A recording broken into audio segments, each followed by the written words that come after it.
ఓం మహాగణాధిపతయే నమః. ఓం గురుభ్యో నమః. ఓం శ్రీమాత్రే నమః. పరమేశ్వర స్వరూపమైనటువంటి జ్యోతిష, వాస్తు మరియు ఇతర అనేకమైనటువంటి శాస్త్రములను మనకు అందించినటువంటి మహర్షులకి నమస్కారం. హయగ్రీవ హయగ్రీవ హయగ్రీవేతియో వదేత్తస్య నిస్సరతే వాణీ జనుకన్యా ప్రవాహవత్. అరుణాం కరుణాతరంగితాక్షీం ధృతపాశాంకుశపుష్పబాణచాపాం అనిమాదిభిరావృతాం మయూకైః అహమిత్యేవ విభావయే భవానీం. శ్రీమాత్రే నమః. ప్రేక్షకులకి ఆ లలితాంబిక అమ్మవారి యొక్క అనుగ్రహం పరిపూర్ణంగా కలగాలని మనస్ఫూర్తి కోరుకుంటూ, మనం డిసెంబర్ మాసంలో అసలు గ్రహస్థితి ఏ విధంగా ఉంది అని చెప్పి చూసుకున్నట్లయితే, ఈ మాసంలో 3 గ్రహాలు వక్రించి ఉంటాయి. అందులో ప్రధానంగా గురువు వృషభ రాశిలో వక్రించి ఉంటున్నాడు, కుజుడు కర్కాటక రాశిలో వక్రించి ఉంటున్నాడు. అదేవిధంగా శని కనుక చూసుకున్నట్లయితే వక్ర త్యాగం అయిపోయింది ఆల్రెడీ శనిది. ఇక బుధగ్రహం పర్టికులర్గా మనకి ఈ యొక్క వృశ్చిక రాశిలో ఉండి 16వ తేదీ వరకు వక్రగతిలో ఉంటాడు రవితో కలిసి. అయితే ఈ రవితో కలిసినటువంటి బుధుడు వక్రత్యాగం 16వ తేదీ అవుతూ, అదే 16వ తేదీ ధనస్సులోకి రవి మారుతున్నాడు. అదేవిధంగా శుక్రుడు గమనించుకున్నట్లయితే 3వ తేదీ నుంచి ధనస్సు రాశిలో ఉన్నటువంటి శుక్రుడు మకర రాశిలోకి ఎంటర్ అవ్వడం జరుగుతుంది. ఆయన 29వ తేదీ వరకు మకరంలో ఉండి కుంభంలోకి 29వ తేదీకి వెళ్తూ శనిని కలుస్తాడు. అదేవిధంగా మీనంలో రాహువు, కన్యారాశిలో కేతు యొక్క సంచారం జరుగుతుంది. ఇక ఈ యొక్క గ్రహస్థితిని అనుసరించి ద్వాదశ లగ్నాల వారికి మరియు ద్వాదశ రాసుల వారికి, లగ్నం తెలిసిన వారు లగ్నం నుంచి చూసుకోవచ్చు, లేదా లగ్నం తెలియని వారు రాశి నుంచి చూసుకోవచ్చు.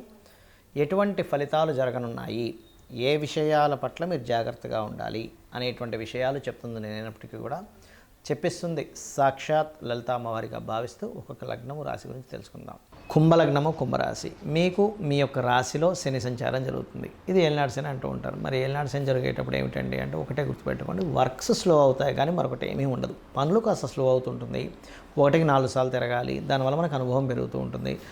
నెక్స్ట్ టైం ఆ అనుభవం మీకు వేరే వేరే విషయాల్లో చక్కగా కలిసి వస్తుంది.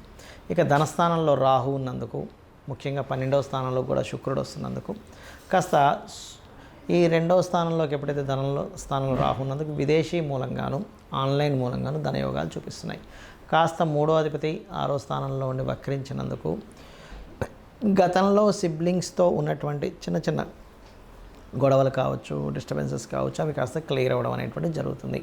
అదేవిధంగా తండ్రి ఆస్తికి సంబంధించినటువంటి ఏదైనా సరే విషయాలు క్లియర్ అవ్వడం కానివ్వండి, మరియు అదేవిధంగా కాస్త వివాహం కోసం చేసే ప్రయత్నాలు ఫలించడము, ఇటువంటివన్నీ కూడా చాలా స్పష్టంగా గోచరిస్తున్నాయి. కాకపోతే కొంత ఫ్రెండ్స్తో ఇక్కడ గొడవలు వస్తాయి.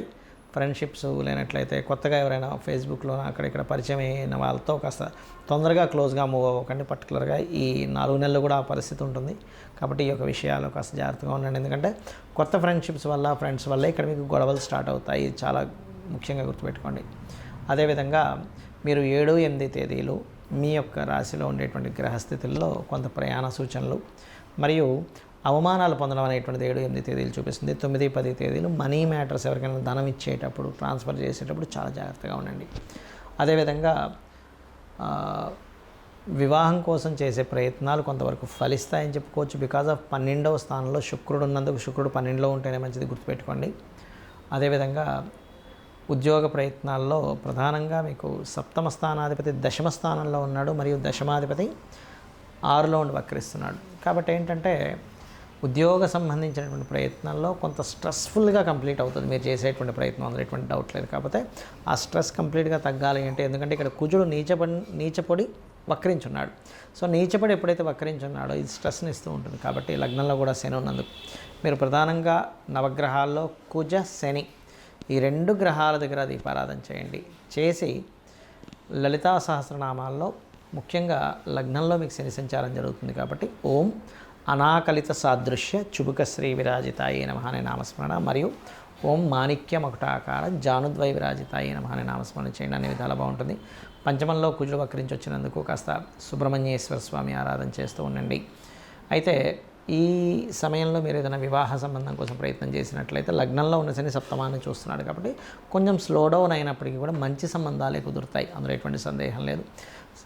ఇక మీరు చేయవలసినటువంటి సుబ్రహ్మణ్య స్వామి ఆరాధన, లక్ష్మీ నరసింహస్వామి కరావలంబ స్తోత్రము, విష్ణు సహస్రనామాలు ఎక్కువగా చేయండి. అనే విధాలు బాగుంటుంది. చాలామంది నన్ను అడుగుతుంది ఏంటంటే, వాళ్ళ జన్మజాతకాల్లో ఏదైనా వక్రగ్రహం ఉన్నట్లయితే ఏమిటి ఫలితం అని అడుగుతున్నారు.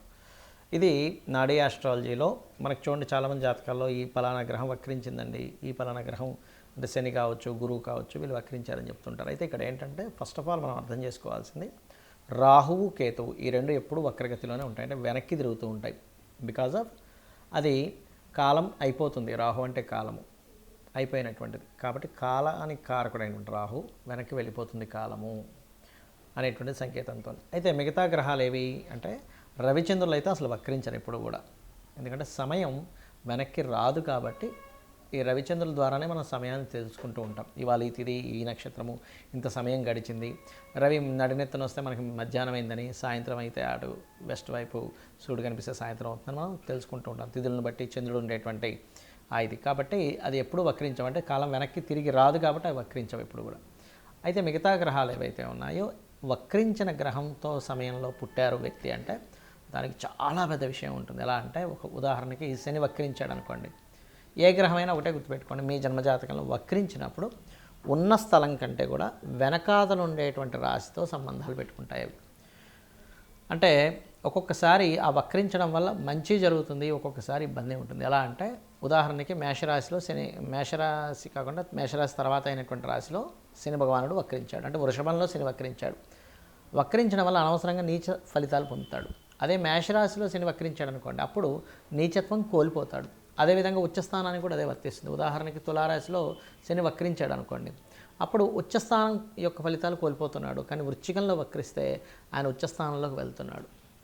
ఏదైనా ఒక గ్రహం కనుక వక్రించినప్పుడు తను ఏ రాశిలో ఉండి వక్రించాడో అది అదృష్టానికి దారితీస్తుందా, ఇబ్బందికి దారితీస్తుందా అనేటువంటి చూడాలి. ముఖ్యంగా ఏదైనా ఒక గ్రహం వక్రించిందంటే పాస్ట్ లైఫ్లో మిగిలిపోయినటువంటి విషయాలు ఈ లైఫ్లో పర్టికులర్గా ఆ జన్మనెత్తి ఆ వ్యక్తి ఆ కర్మను తీర్చుకోవడానికి వచ్చాడని అర్థం చేసుకోవాలి. ఎలా అంటే శని దగ్గర నుంచి తీసుకుంటే శని ఎవరికైనా వక్రించాడు అనుకుంటే రెండు ప్రొఫెషన్స్ చేస్తారు చాలామంది, 2 ప్రొఫెషన్స్, అందులో డ్యూయల్ సైన్లో ఉంటే ఇంకా గ్యారంటీగా అవుతుంది.